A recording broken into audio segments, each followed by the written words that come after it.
Hello everyone, today I'm going to make another mutton varuval. There's about 1.5 kg of mutton with bones here, but you can use however much you want to cook. Only thing, adjust the ingredients accordingly. And then I've got 1 heaping soup spoon of turmeric. I've got 2 heaping soup spoons of tairu here. We have also a teaspoon of coarse salt in there. That's the 4th item. A soup spoon of cooking oil. That's the 5th item. And the 6th item will be ginger garlic paste. I will mix all this and marinate it for about 10 to 15 minutes before cooking. I've got about a small grip of coconut and about 2 sprigs of curry leaf. What goes in is also 1 heaping soup spoon of black pepper and 1 heaping teaspoon of cumin seed. And this I would say is 2 heaping soup spoons of coriander seeds. This is a must. This is also a must. 1 flat soup spoon of mustard seeds. And then what goes in is also about 7 Indian dried chilies. Okay, I'm breaking them into 2 and 1 cinnamon stick, 10 cardamoms and about 7 cloves and 2 large broken up star anise.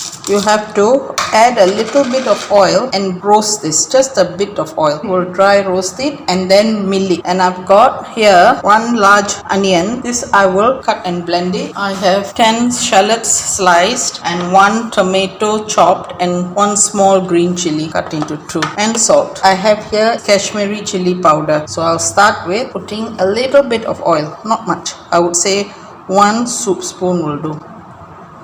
Marinate the meat and dry roast it and get back. I'm going to lightly roast all these ingredients with about a soup spoon of oil. Do not burn it.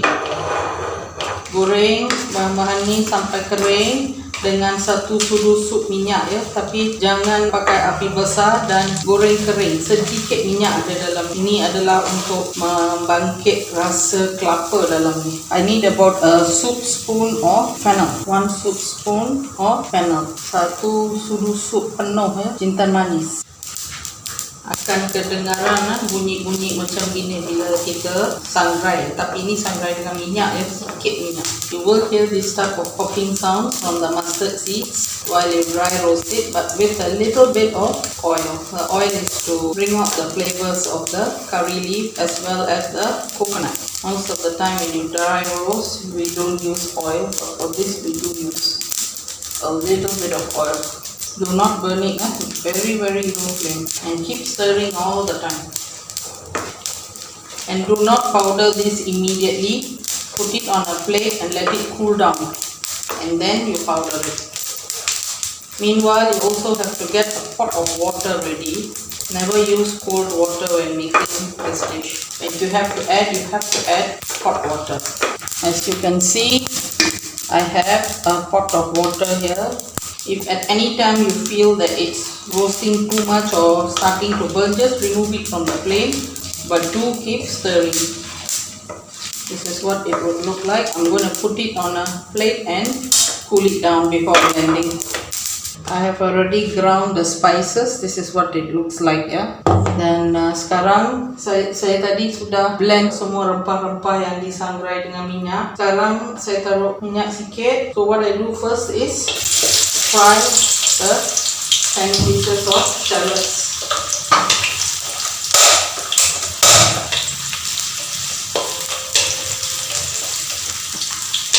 Sekarang goreng 10 bawang merah kecil ya. Goreng sampai kekuningan. Sekarang nanti nak masukkan tomato dan chili hijau. Adding in tomatoes and 1 small green chili. You will need a cover for this kuali. Kita akan memerlukan 1 penutup ya untuk kuali ini. Adding in the ground large onion. 1 bawang putih besar yang di blend.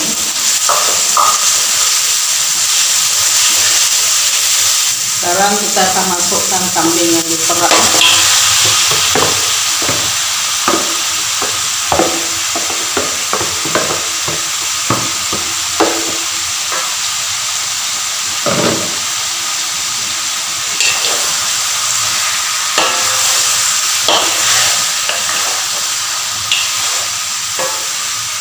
After you stir fry this, properly until it sort of becomes smaller or shrivels a bit.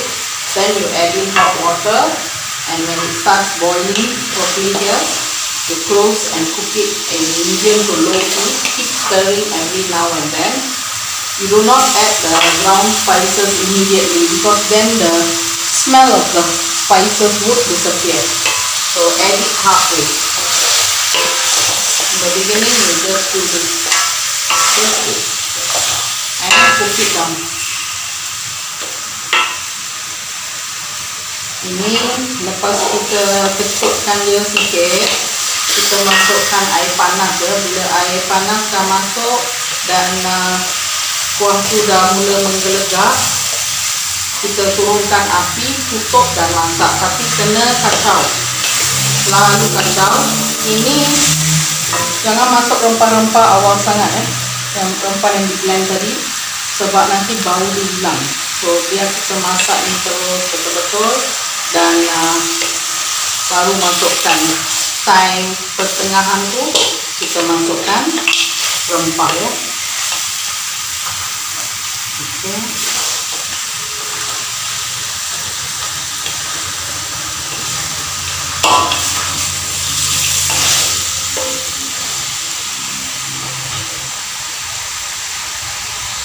Masak lagi ya selama 5 minit ke 10 minit sebelum masuk air panas. Sudah pecah minyak sikit, maksudnya kita masukkan air panas. You can see the oil separating a bit at the bottom. At this stage, add 1 saucepan full of water, and I would suggest that you, as the water levels go down and if you feel your mutton needs more cooking, quickly boil another pot of water and add in as necessary. Once the bubbles come, I will close it and cook it. Close it somewhat. You can put a ladle or something in like this so that it's half open. That way the water will dry up fast as well. It's important you stir fry for some time because the ginger and garlic paste on that mutton will have to cook down properly so that there's no raw smell. Penting untuk goreng-goreng tadi kambing, daging kambing ni, sebab bau mentah daripada bawang putih dan halia tu mesti hilang. Baru masukkan air ya. Okay, sekarang dah mula menggelegak, saya akan tutup dan masak dia. Api sederhana kecil. Jangan masak sampai air dia kering terus macam separuh daripada air ni kita dah boleh start masuk rempah. Cook it down until some of this water goes off, and you can start adding halfway the spices. You can either add it all one go or little by little. Boleh masukkan rempah-rempah tu terus sekali ataupun separuh dulu, lepas tu tambah lagi. Takut ada yang tak boleh makan pedas ke apa. Sekarang sudah 20 hingga 25 minit ya. Saya masukkan sedikit daripada rempah-rempah tadi. Okay. About 20 to 25 minutes it has been boiling, and now I'm putting in half of the roasted and milled spices. I'm not going to add salt at this stage, later on. I'm going to leave it slightly open and stirring it every now and then. Saya tinggalkan kuali ni buka sikit ya, dan kacau sekali-sekala. Okay, they boil down somewhat. Now I'm going to add in all the remainder spices. Tahap air tu dah berkurangan ya. Sekarang saya masukkan baki-baki rempah, dan nanti juga nak masukkan rosemary chili powder 1 sudu kecil ya.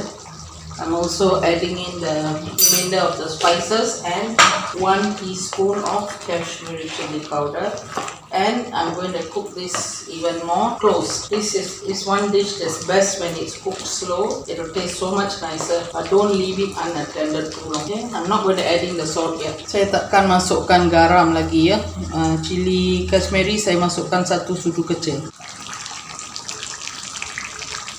Okay, it's drying up, and what I did just now was I added 1 teaspoon of the Maggi cukup rasa, just 1 teaspoon. Okay, original recipe just calls for salt if necessary, but I put Maggi cukup rasa. Tadi saya masukkan 1 teaspoon Maggi cukup rasa ya, dan recipe original dia tak ada macam tu, tapi saya pakailah tadi.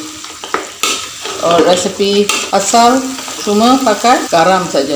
Nampak tak minyak dia semua sudah keluar? Saya akan tunggu lagi 3 hingga 4 minit. Gaul-gaulkan dia, kemudian tinggalkan dia terbuka macam tu, sebab saya nak semua wak dia semua hilang. Jadi rempah-rempah tu akan salut daging kambing ya. Can you see the oil has come out? What I will do is just stir fry it for another 3 to 4 minutes and then I'll switch off. Okay, this is Mutton Varuval. Please subscribe, share and do try out these recipes. You won't regret it. Bye bye.